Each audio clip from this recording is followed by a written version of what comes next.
this month is the 700th anniversary of the Second Battle of Athenry, which was one of the most bloody conflicts to take place, not only in the Galway region or Connacht region, but in Ireland back in the 1300s. The thing about it was only one of many several interrelated conflicts that were happening at the time. So, a little bit of background to explain where all this fits in. Back in the 1100s, Tardella O'Connor, King of Connacht, was also King of Ireland. 30 years, one of the longest reigns of any of the Irish kings. At the time, Ireland wasn't a united kingdom. It was split up into, as you can see, as many as 9 major kingdoms. In practice, you had 9 kingdoms. The McCarthys down here in Desmond, the O'Briens in Thomond, the O'Connors ruling Connacht. Excuse me. In Breffni, you had the O'Rourke's, Ariella, the O'Carrolls, the McLaughlins in Tushkart, the north, and over in Ulster, the Hottys.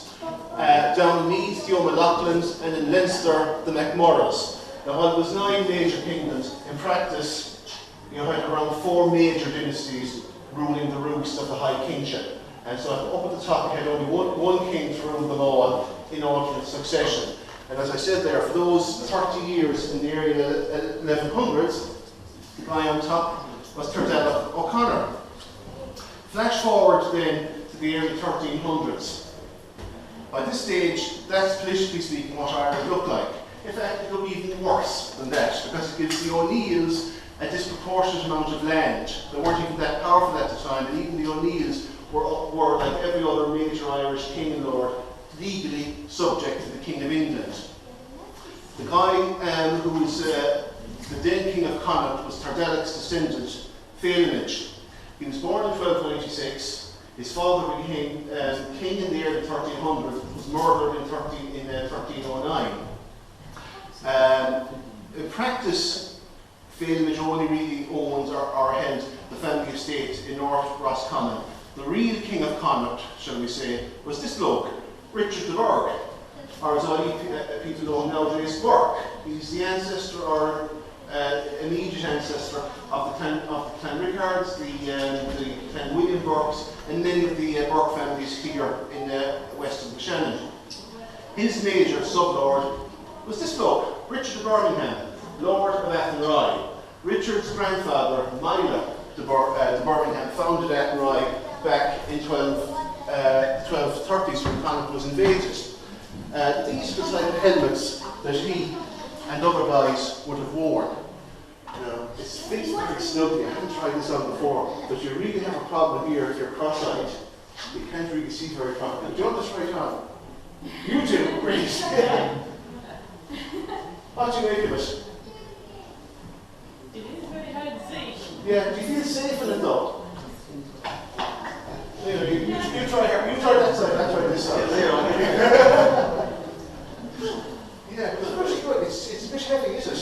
Yeah. It should be essential. I mean, even the shape of it is great, because if you have a square helmet, it's going to go right through into the skull. The likes of this, if you hit it with a sword, it is but a scratch.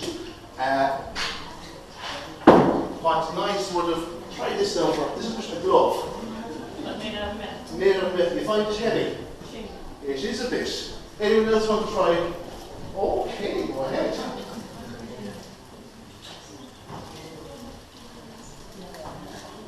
Whichever one suits you. Is it heavy for you? It's a bit heavy, yes, isn't it?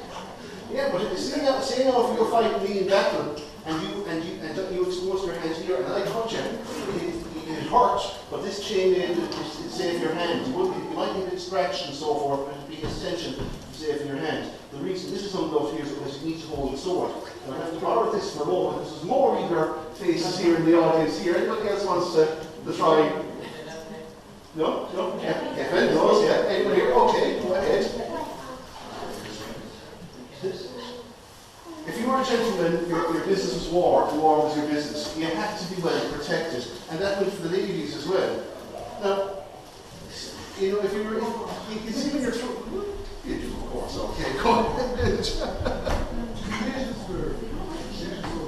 Well, then, yeah, I mean, everybody thinks the Irish ran around naked. When did you ever see a soldier run around naked on the battlefield? Except maybe on gladiators on TV, but you're supposed to be showing off for that. In that, you have to be well protected. The English were well protected, the Irish were well protected. But naturally enough, the likes of maid gloves and these helmets and so forth, it wasn't the common lads like ourselves to be wearing it.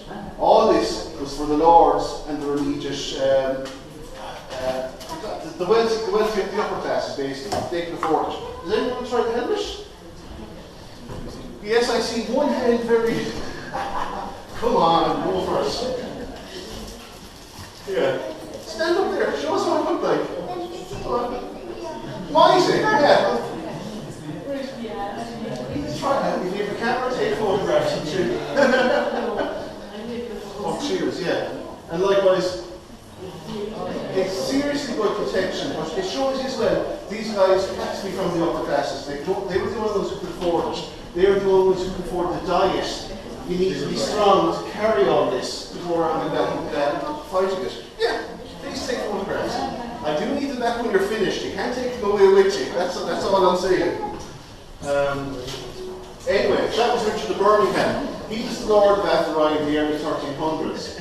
His grandfather Minor had founded the town back in the 1230s.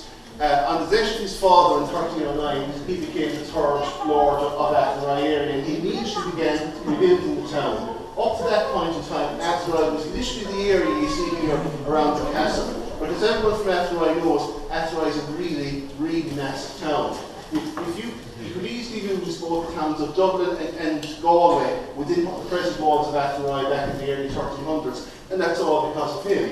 He began raising a muirage charter in 1311, which basically was a tax on certain types of goods. And because he raised money to do so, he was able to build the walls. And one thing that is most only historians would tell you nowadays, a real sign as well, not only the size of the town and the fact that they were building the walls of Athenry in stone, is the fact that there's a stone hall outside. This was the private area here. Seth and Lady Athenry and the family in Birmingham lived in here with their immediate retainers. But the hall outside, which was built in stone, was both a public court where people intermingled, where deals were made, where their public lives were lived for everybody else. But as I said, it was the English like the Burkes and the Birminghams who were ruling the route. Like Fenage O'Connor and the other kings, they held their immediate land, they were vassals, strictly speaking, of these English lords. Now, back in York, Maelún MacDiarmid was king of Minor. He was foster father of Fenage O'Connor. When Fenage's father was murdered, he was the guy who forcibly got him made king of Connacht. He was at the time an indigestor. They brought him up to the hill of Carnfree, had him inaugurated according to all the rights and so forth of Gaelic Ireland. But it wouldn't have happened if the Earl of Ulster and his cousin hadn't agreed with it, and sure enough they were there giving their blessing upon it. All of which would have meant nothing until 1315. Everyone here has seen Braveheart at some point or another. What most of us don't know about is Robert the Bruce's brother. Edward the Bruce invaded Ireland in May 1315. The reason for this was the wars of independence against the English in Scotland had been dragging on for nearly 20 years. England, what then is now, was a bigger state. The Scots needed to relieve the pressure on them. Why not invade Ireland? You know, break up the lines of communication, force them to fight on, instead of just one front, fight on two. Plus, no more than the English, the Scots naturally wanted to create a little empire for themselves. So why not go over to Ireland? They spoke the same language, had the same general culture, and one thing united them above all else: they all hated the English. So, Edward... Excuse me, just 1 second. Yes? Because I've lived in England for 30 years. I'm here to say, they never refer to them as the English, they refer to them as the Normans. That'd be correct to say they are actually the Normans rather than the English. They're not Anglo-Saxons. No, if you they are essentially those who were, William the Bastard's people. Yes. At that point, at the end of it, there is a question and answer session. There is time for question and answer session, but at the end of the talk, if I take questions in between, I'll never finish it. So at the end of the talk, you're number one. Repeat that question and I will answer it. Yeah. Going on from there then, I want to... Rory O'Connor, oh dear, sorry, I've skipped ahead a little bit. When the Brutes arrived, one of Rory's cousins, one of Phelimid's cousins, Rory O'Connor, decided I'll make some kind of alliance with Bruce. So he went up north and he met with the Bruce and made an agreement with him. And Bruce said, fine, you can do your thing so long as you don't compromise Phelimid's kingship. But of course that's not what Rory O'Connor did. So he went straight back to Connacht and caused Holyhead. He started, because he wanted to become King of Connacht himself.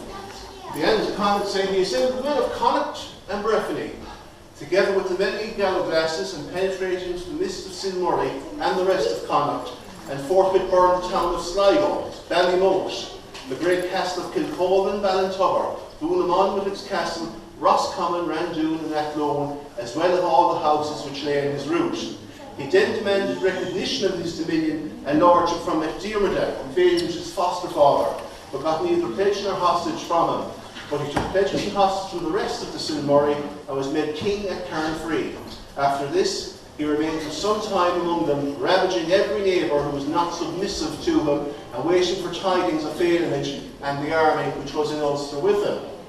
He was able to get away with this because he waited till the burg and assembled all his vassals, including Phelimid, and brought them across the Shannon and up into Ulster to fight Edward Bruce.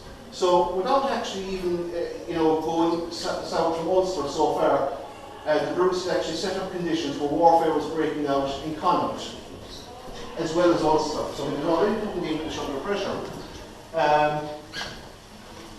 What happened was, there was a battle fought at Connacht. Bruce soundly defeated the English and the Irish. More than that, from Richard the Bird's point of view, he captured his right-hand man, William Leith the Burg. Richard returns to Connacht only to find it absolutely nothing. Yeah. Excuse me, sorry. Not only was Rory O'Connor causing havoc all over North Connacht, attacking and destroying every other English settlement, Tadhg O'Kelly came along. Livonia is the kingdom basically immediately east to Athenry, stretching from all the way here to the Shannon. Up to around the 1100s, it was an independent kingdom, but the O'Connors took over and supported them as their local lords. Then the Burghs came over and did likewise. So naturally enough, the kings wanted to make the kingdom independent once again. The previous king, Gilbert, was allied with the Burghs. His brother Tadhg wasn't, so Tadhg deposed his brother and took over and began attacking every settlement in South Connacht, starting with Ockram, which was held by the Butlers. And from that point onwards, the English in South East Connacht lost ground. He even attacked Loughrea, which was the Earl's personal manor. So from that point onwards, he had not only Ulster in turmoil, and the Bruce coming south into Leinster to attack. We also had Rory O'Connor having pretty much unfettered dominion in northern Connacht, and then the southeast, Tadhg O'Kelly resurrecting his kingdom. That isn't quite as clear as I'd like. This one's probably a little bit better. This basically shows you the dimensions of the pre-Norman kingdoms here. This is Athenry here, Clan Tadhg. Joe Mangan is giving a talk at 4 o'clock for any Mangan descendants who want to hear more about it, but this was the general extent of the O'Manian kingdom. They were the original kings of the Athenry area before the Clan Tadhg came in. They were imposed by the O'Connors to get rid of the O'Manians. And that's where the old name for this area, Clan Tadhg, comes from. North of them were the O'Diarmid's, who were run by the Concannons. In the east then you see Iwania, and of course this isn't the full extent of it, it's basically all of southeast Connacht. In Aidley you had the O'Shaughnessy's, in Clanfergal the O'Hallorans. Up here in Winchin-Orcada you had the O'Flahertys. Everybody associates the O'Flahertys nowadays with Connemara, but they're only newcomers. They actually kicked out the previous kings of Connemara, which was here, the O'Keelys, and took over here, this area here, Delna, which was held by the MacConroys, or the kings as they're known nowadays. So basically, pre-Norman South Connacht was going through its own political upheavals, and was completely transformed by the Norman invasion in the 1230s, and of course the events of 13, 15 and 16 upheaved the whole matter all over again. So all was chaos in the Game of Thrones. Tyler O'Kelly destroyed Athenry, he attacked Athlone, burnt the area around Lochray. Age O'Donnell, the king of Tyrconnell, which is now most of Donegal, burned Sligo, raised all English North Connaught. The annals take particular note of his wife Derval, because she personally led a band of gallowgrasses leaving Carbery and Sligo extensively plundered by the Ken O'Connell. What the annals leave out, of course, is that Derval was by birth an O'Connor, and she was the first cousin of Rory, so she was actually paying for her own side in destroying Carbery, which was held by Gaelic Irish and who were allied to the Birminghams, and Carbery was another, the Birmingham holding. Cut a long story short, the battle was held in Templetar. Failwich eventually managed to return to Connaught. He made an alliance with the English made an alliance through him. They fought all the winter long and kept losing every single battle they fought against Rory until January in 1316. Rory on the one side with his people from North Connaught, Failwich from the other with his people from central East Connaught and the English. They fought and defeated Rory, and that should have been the end of the matter. Failwich, after all, was still a young man, and he'd been raised to be a vassal to the likes of the Burkes and the Birminghams and all the other English. But, as I said at the beginning of it, he was also a descendant not only of the kings of Connaught, but one of the last kings of Ireland. So, what happened after this was, he betrayed the English.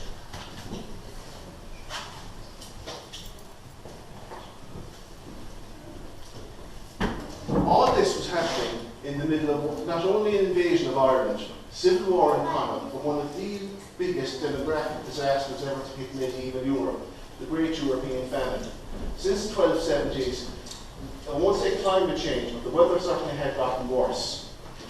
Winter turned into summer, summer turned into winter, and famine hit very, very hard. Many afflictions in all parts of Ireland, many deaths, famine, and many strange diseases, murders, intolerable storms. Entire territories were beggared and bared from that time on, for there was no shelter or protection in church, sanctuary, or lay refuge, but its cattle and corn were snatched from its altars and given to gallowglasses for the wage due to them. In case anyone doesn't know, gallowglasses is a category of the Gaelic Irish Galway, and they were mainly Scots mercenaries hired by the Gaelic Irish dynasties and later by the Anglo-Irish dynasties as well. They fought on both sides and plundered everyone equally. From this then,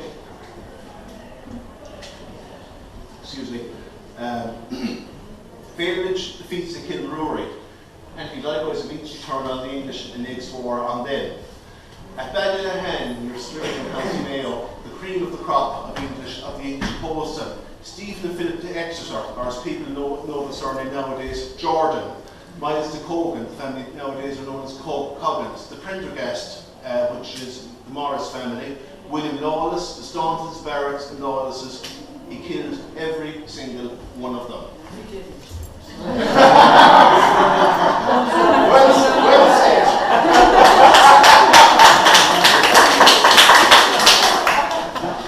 He killed the They're out. Yeah, he killed all the lads in battle anyway, sure, but he left a few tail behind him. But to show you how severe that Ballynahan town is still in ruins, it never recovered from it. It's just north of Strays in County Mayo, and we associate Strays with Michael Devitt nowadays. But from that point onwards, the Exeters, or as we now know them, the Jordan family, moved their town from Ballynahan down to Strays. It never recovered. Not only was all these men, the various knights and lords killed in battle, most of the townspeople were killed as well.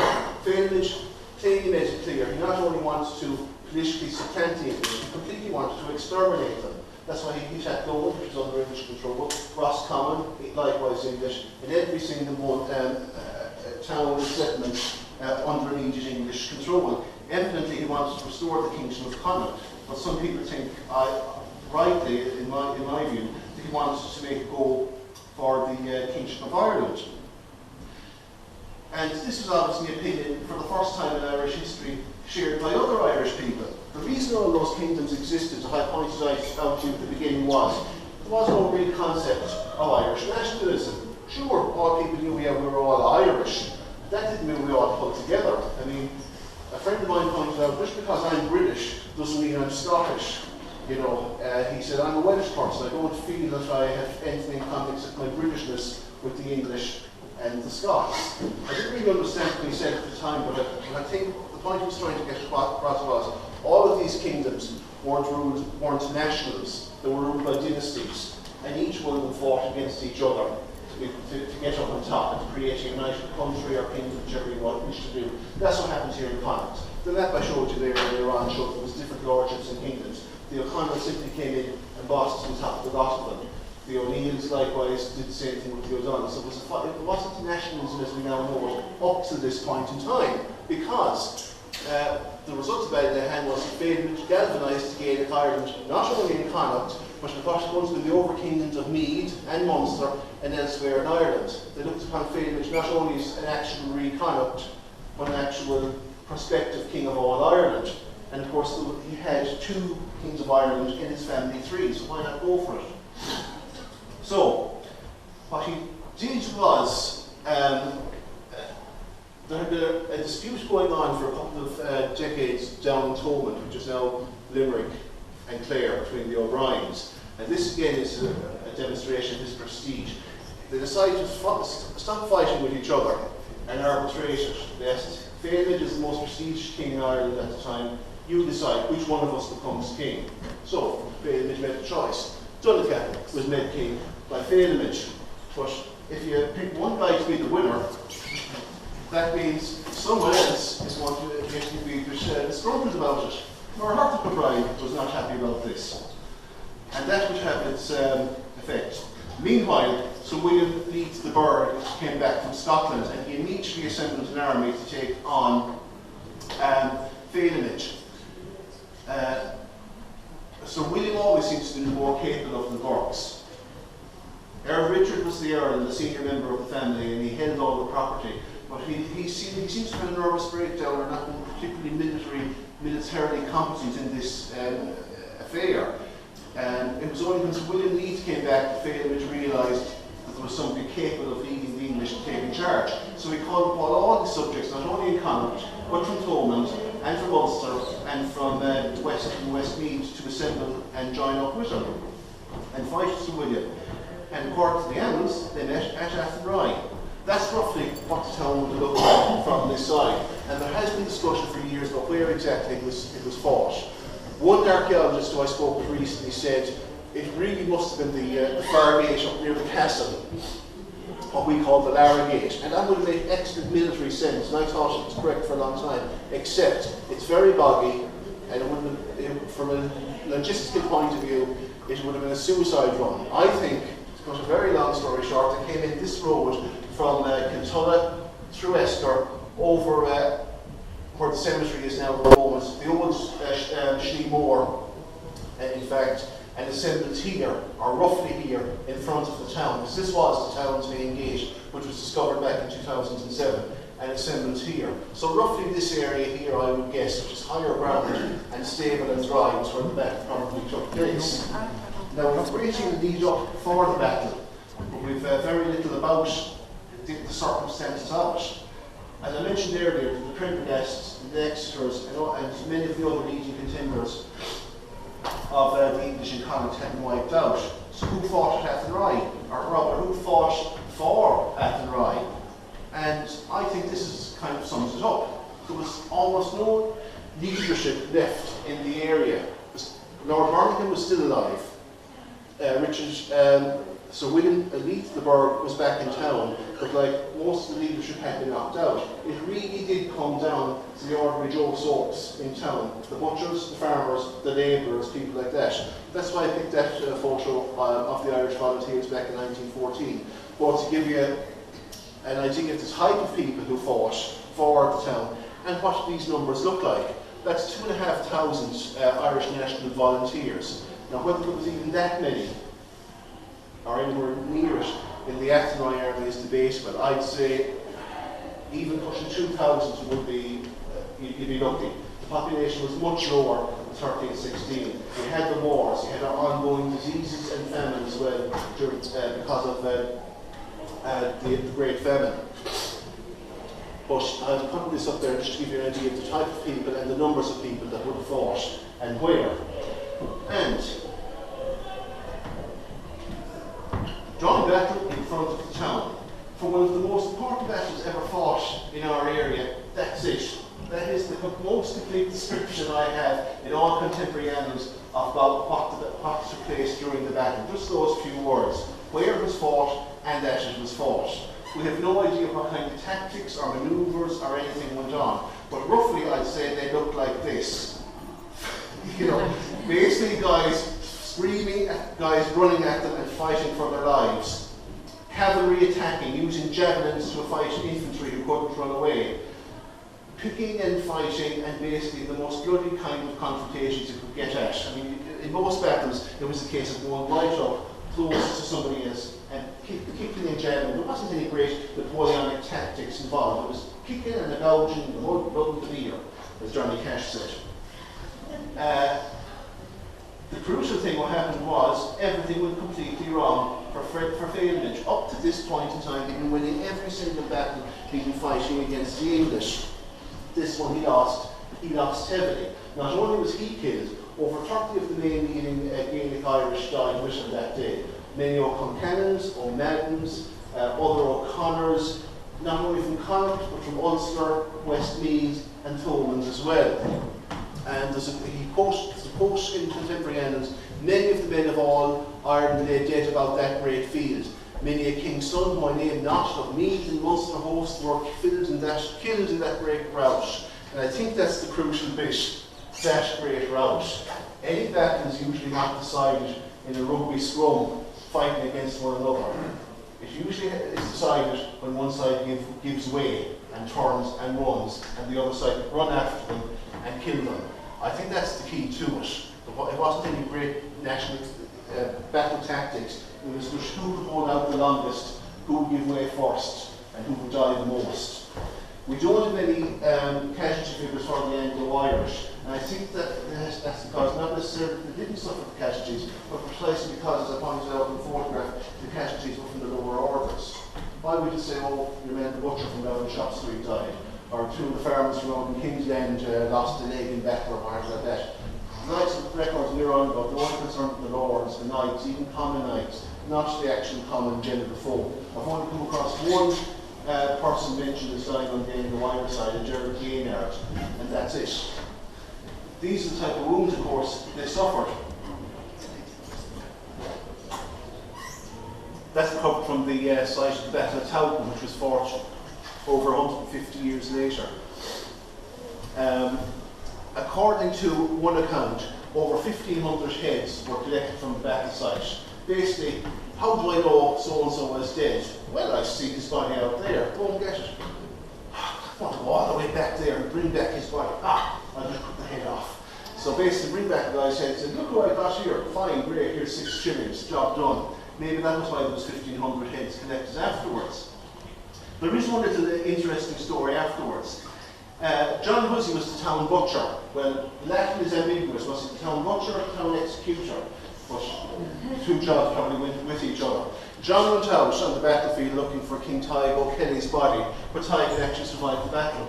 So Tig made him an offer he couldn't refuse. Join me, I'll make you a man, you can, on my side, a great knight, you can marry my sister, become a lord, and like this. John didn't go for it at all. He attacked Tig's bodyguard, killed him, attacked Tig and killed him and brought back his head, which is why to this day, when you look at the town coat of Arms of Athenry, it shows not only the town gate where the battle was fought, but the heads of Failage and King Tig above it, commemorating the two most important people who came that close to wiping Athenry off the map.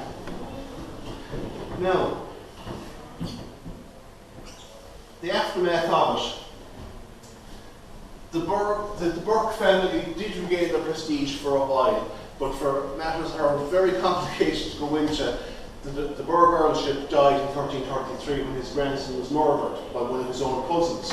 All of Ulster that the English held west of the Bann was lost, and they were left with a sliver going from Belfast down to Carrickfergus, which they held in the 1500s. Likewise, dividing the spoils meant that the remaining Burke families here in Connaught went into war with each other. They divided between the Burkes up in North Mayo, came to Clan Williams, and the Clan Ricard Burkes down here in South Connaught, and a third family down in Castleknock, County Limerick. So instead of having one great lordship spanning all of Ireland, from Munster to Connaught to Ulster, they all dissolved into these half dozen little steps and lordships fighting with each other.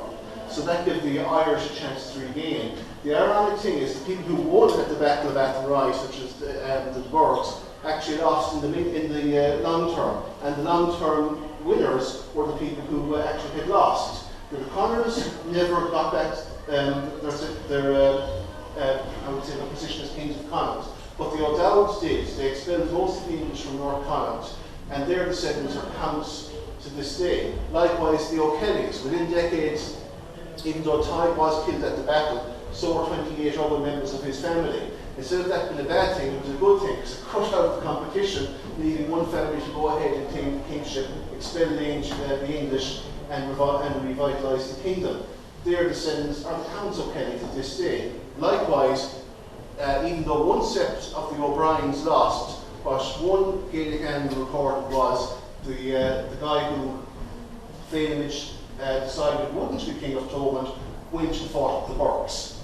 And his descendants became the Earls of Thomond, the Barons of Inchiquin, and they're still alive to this day. In fact, that branch of the O'Briens were virtually the only Gaelic family to hold on to their lands from back in the 11th century right into the early 1900s, and basically remain as kings in name, shall we say, in Ireland.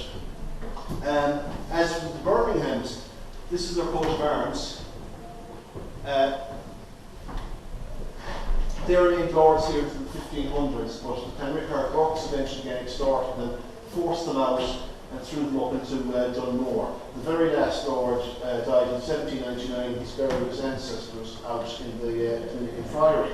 Lastly, what of Féinimid O'Connor? Excuse me here. What if? He was only 23 when he died, so he had a good 30 or 40 years of life left ahead of him. If he continued on doing the way he was, he very easily could have re-established the kingdom of Connaught again and expelled the English. His support would have continued among all the other Gaelic Irish who desperately needed a leader, someone to help them regain their land and expel the English. He would have done pretty much the same thing what Robert the Bruce was actively doing in Scotland, except that whereas Bruce was sustaining a kingdom that had been attacked, what Féinimid clearly wanted to do was establish for the first time a united kingdom of Ireland. Could have been. As late in 1643, one of his descendants was surreptitiously crowned King of Connaught during the Confederate Wars. In the 1820s, another one of his descendants in turn was asked by his tenants during the tight disputes to become their king and represent them in Parliament. As late as the first dawn in 1919, there was very serious backroom talk about making Den O'Connor Donn the King of Ireland. I was shocked to discover, right in the GPO in 1916, Pádraig Pearse planned to make Prince Joachim of Germany the King of Ireland. I thought we were establishing a republic, but somebody pointed out we have to remember Pearse wasn't a Republican, he was a Gaelic leader. What he wanted was a Gaelic-speaking Ireland. He didn't care whether it was a republic or a monarchy, he just wanted somebody in. To his credit, the O'Connor Donn declined for reasons of his own, and we ended up becoming a republic. But it just shows you the implications of kingship. It took a very, very long time for it to die out. And all of it really goes back to what happened here outside the fields of Athenry one day in August 1316. Thank you very much, everybody.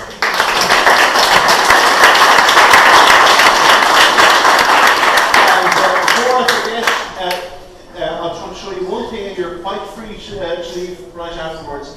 I meant to have a book exclusively on the battle out this year. I didn't. I'm already writing a book. I could have done one or the other, but not both. So instead, I meant Virtue of Necessity and covered the battle in this book, which will be out in a few more weeks, on the tribes of Galway. And it has a full-blown bit on the Battle of Athenry in Chapter 3, and it covers a great deal on other local families, the Burkes, the O'Connors, the Flahertys, as well, of course, as 14 tribes, at least half a dozen of whom have their start here in Athenry. Now, if anyone wants to leave, please feel free to do so, but you have questions, so start with yourself. Yeah, just getting back to my original question. Yes. But really, it's the nomenclature to me seems to be quite confusing. It is very. The reference to the English, so who were the English? My understanding of the English is that they're Anglo-Saxon. Right? So in other words, they were there 400 or 500 years before the Normans came.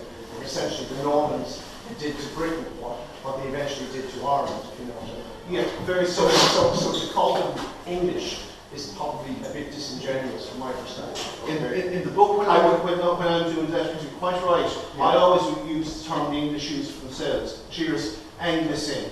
I prefer to call them Anglo-Norman actually more than anything else. Okay. In the same way that a lot of the guys here would have been Anglo-Irish, right? Exactly. Okay, it might be a level of sophistication. Yeah, no, you're dead right. I found exactly the same thing. Another friend of mine who's from Pennsylvania, an archaeologist, no, they're Normans. We're English. Harden was our boy. And all you have to do is look at the same sort of castles and keeps that they built. All over the whole of the island of Great Britain to understand that. Is that essentially they put the jackboot in in the same way as they put the jackboot in over here. All I'll say is that all you're going to do is look at Wales, for example. Right? You look at the enormous castles around Wales, or Carnarvon, like all these places, way up north. You know. All I'll say is that by the time they come to Ireland, they'll be using the French term of their own name by this stage. Indeed. So I decided, look, what I'm going to do is I'm going to call them whatever names they call themselves at the time. Yeah. And so I refer to them basically as Anglais, and if they say they're Flemings or French or Normans. They would only be doing that because they were actually pretty much at war back with their own people back in Normandy for half the time. Absolutely. The whole of the dukedom right there, that was under, let's say, the Reserve contention. Yeah. And of course that continued for the next 300 or 400 years. Yes. It didn't stop there. Yeah, I found I had to be very careful. Indeed. So I'm aware of that. Yes. I hope when you read this, point of information, sir. I hope when you read this, you'll find not too many mistakes in that regard. But if you do, please point them out to me. Anybody else? Any questions? Yes. Just ask you, how do they bury their dead? At the back, you mean?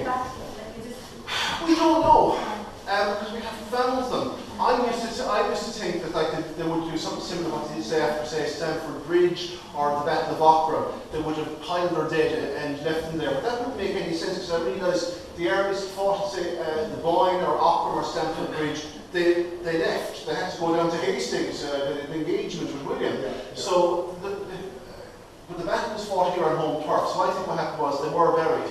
We simply haven't found them. But if you find a mass of decapitated bodies anywhere in this area at all, that's more than likely.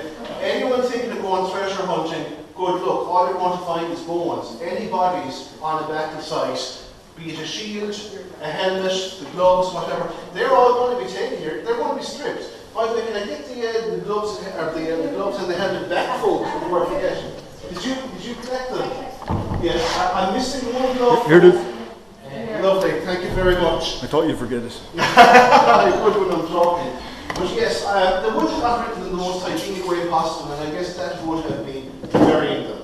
You wouldn't leave them out on your home fields, basically, to cause disease, especially in the middle of a war and a famine already. It might make a bad situation worse. Dig a few trenches, effectively, what should be done with it. Leadership. Well, you had Lord Birmingham here, Well, you know. That'd be for the winners to do, I suppose, really, but just basically clean up the field so that they wouldn't have disease and corpses and all that sort of, pestilence like hanging around them, disease, whatever. Yeah. So it's in their own interest to actually clean up the mess. Exactly, yeah. I was wrong, because I was thinking in the case of like Stamford Bridge, buying all this, but all those armies who won had to move, whereas the army that won, well, they were just going back home 100 yards up the road. So, yeah. Any other questions? Yes? You said the battle was fought outside the principal gate. Which of the gates was regarded as the principal The gate? Lorrow Gate. The Lorrow Now, there's a bit of discussion on that, but I mean, if you're asking where the principal gate was the Lorrow Gate. I used to wonder, why is it called the Lorrow Gate? But Lorrow is a Latin form of an lar, and lar is the Irish version for the central gate, the one that leads to the centre of the town. In other words, the main gate. And people confuse this. We didn't realise this until ourselves in the historical network. We were doing a walk the other day, but it's also called the Swan Gate. But the Swan Gate is a different gate because there's another, you know where Hansbury's is now? Yeah. Later on in the 1500s, they actually divided the town in two and built a new wall from Hansbury's all across the ball alley. You can see it there at the back of the creamery. that's the new wall, and so they built a new gate a couple of 100 yards in from the lower gate, and a man named Swan had an in there, and so it's called the Swan Gate. Yes, Eamon, yeah? Shane, is there any Scottish troops, with the exception of gallowglasses at the battle, you think? Say that again? So you have the Bruces further up north. Yeah, the Bruces never came in. So there were no Scottish troops present, other than maybe mercenaries that the lads had brought with them? Well, mercenaries, the first reference we have to any Scots gallowglasses in all Ireland is in Connacht, and that was always their home base. They did spread out from there to Ulster as well, and there are references to gallowglasses fighting on both sides. They went for pay me and I'll fight for you. Exactly. You know, that's why they were called mercenaries, and they were Gaul only, you know, foreign youths. Yes. So they had no great territorial allegiance, whatever. So there's no explicit references to them fighting at the back, but I think that there was a... Yes, it's interesting that they actually preface that term of Gaul as in Gael, as in French. Why did they do that? Because simply because Gael was an identity invented by a certain group of Irish in the 7th century, and because they became the most dominant group, it began to apply to all the Irish. Just like the term British, you know, I found most of it. Is there not some sort of linguistics? Well, yeah, a Gaul was Gaul, yeah, because there was so much Irish interaction with the Gauls up to that point in time. A Gaul simply meant a foreigner. It didn't differentiate. Any foreigner, and it wasn't even a pejorative term. It simply meant he's a foreigner. He doesn't mean he's a foreigner. It wasn't so it's not necessarily it's not specifically from the western side of the mainland, that's of Europe. No, I mean that's where Galloway gets its name from. The Gaul, Galloway, the foreign Gaels who were living in Scotland. So there was, as I always point out, yes, exactly, yeah. Anyone else? If there's no, yeah. Yeah, the mercenaries were mainly Scottish, were they? Yes, mainly. I mean, they would be somehow. Well, if it's pretty obvious. If you look at the tombs of some of the kings of Connacht, there's very well-clad men on them, and they're generally identified as gallowglasses, and they continued right into the early 1600s as a viable form of. It was a way of, you know, getting out from the home in the Hebrides or the Highlands or whatever. What do I do? I'll go and fight in Ireland. Yeah, and some of them became completely established and became just as Irish as everybody else. Yeah. Actually, that was the only other question I had. Yeah. They became Irish like anybody else. They did. I mean, yeah. Your thing that fascinated me there, and people clicked it. When you said it was the people in the town that fought the battle. I always had it in my head that all these lads in arms, Norman, Oh, I mean, you need butchers and tailors. You have to, because you need, if you were having an army that size, you need exactly. I mean, no, there was. I mean, you're talking about saying again, Saxon Germany. Except the most guys who against the other side, that's courage. You know, they really have had a certain amount of, you know, in their teenagers, etc. And of course, as every man in this room knows, when you're 17, yeah, I can fight, I can take them on. Yeah, and when you're fighting for your hometown, it becomes a lot more urgent. So I just wanted to include the fact that it wasn't just the lords and the knights and the earls, even the lads, the upper top directing it. But who are the foot soldiers coming from? They were the guys trudging around. Somebody who were not absolutely probable, not just probable, actually they were all Irish. They were all probable. Yeah, just conscripts. Yeah, and besides, after more than conscripts, I think no, I mean, there was was legions. yeah, there would have been fasces and so on, so it would have been in their interest to do so. You and I would fight for Athenry against anyone because we don't want to see our town destroyed. It's as simple as that. Yeah, just wondered the level of how quick they were and they won the back. Apparently, but I'd say there was just as many casualties on the Athenry side, maybe a little less than there was on the Gaelic Irish. I'll just take 2 more questions, folks, and let everybody go in. Just one of my reading on it was that the Birmingham had their cavalry. Is that correct? No. I looked in, well, I presume he did, but I want to get this point across. I've read a couple of popular accounts about guys, arrows and this, that, and the other, and fancy tactics. I've read through all Gaelic Irish and Anglo-Irish contemporary references to that. Those 6 words, that was drawn in front of the town. That's it. There's no mention of tactics or how it was done or anything like that. It was the Norman way to use cavalry. Yeah, it was. But like the Gaelic Irish were using cavalry formations as well since back in the 1100s. So So it's And funny then that they're both using it. Yeah, I think But only in that- different numbers, yes. Yeah. And just one last question then, folks. Any more? If you're talking about the French taking back once again, Yeah. there's no defensive wall.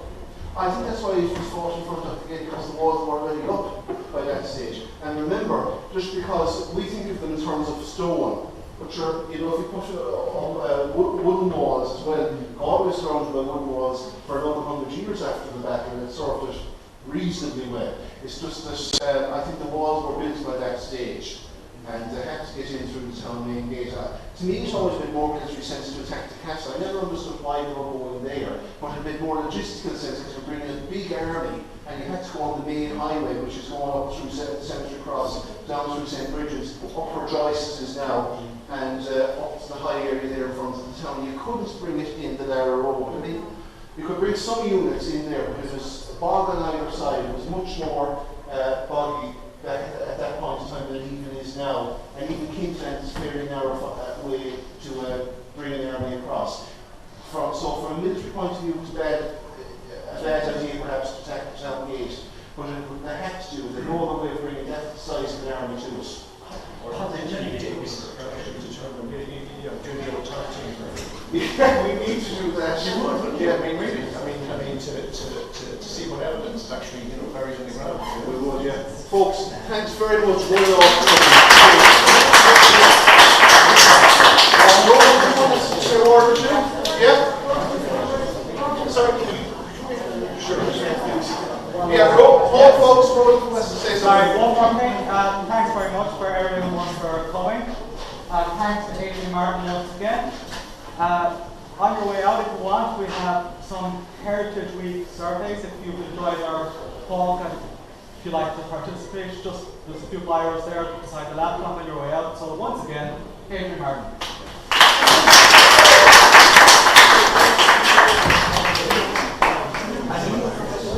My name is